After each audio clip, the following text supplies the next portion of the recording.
కద్దుకా ఖీర్ కావాల్సిన పదార్థాలు: సొరకాయ తురుము, సగ్గుబియ్యము ఉడకబెట్టుకున్నాం, తర్వాత పంచదార, తర్వాత జీడిపప్పు, బాదం పప్పును కట్ చేసి పెట్టుకున్నాం, మరిగించిన పాలు. ఒక కళాయి పెట్టుకొని దానిలో నెయ్యి వేసుకోవాలి. ఆ జీడిపప్పు పలుకుల్ని మనం ఫ్రై చేసుకోవాలి. ఫ్రై అయిన తర్వాత అదే కళాయిలో మనం తురుముని వేయించుకొని ఆ తురుము బాగా పచ్చివాసన పోయేంత వరకు చక్కగా ఫ్రై చేసుకోవాలి. ఆ తర్వాత మనం ఉడకబెట్టుకున్న సగ్గుబియ్యం ఉంది కదా, దాన్ని దీంట్లో మిక్స్ చేసుకోవాలి.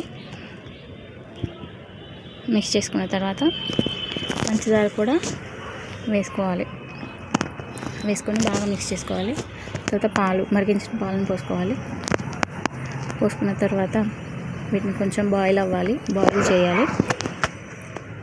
సొరకాయ తురుము బాగా ఉడికేంత వరకు బాయిల్ చేయాలి. తర్వాత జీడిపప్పు పలుకులను కూడా వేసి కొంచెం సేపు బాయిల్ చేయాలి. అలా బాయిల్ అయిన దాంట్లో కొంచెం మనం మిల్క్ మేడ్ యాడ్ చేసుకోవాలి. కొంతమంది దీంట్లో గ్రీన్ కలర్ వేస్తారు, ఫుడ్ కలర్. అది ఆరోగ్యానికి మంచిది కాదు, క్యాన్సర్ కారకం, కాబట్టి నేను వేయట్లేదు. కావాలంటే మీరు వేసుకోవచ్చు. సో కద్దు కా ఖీర్ రెడీ అయిపోయింది.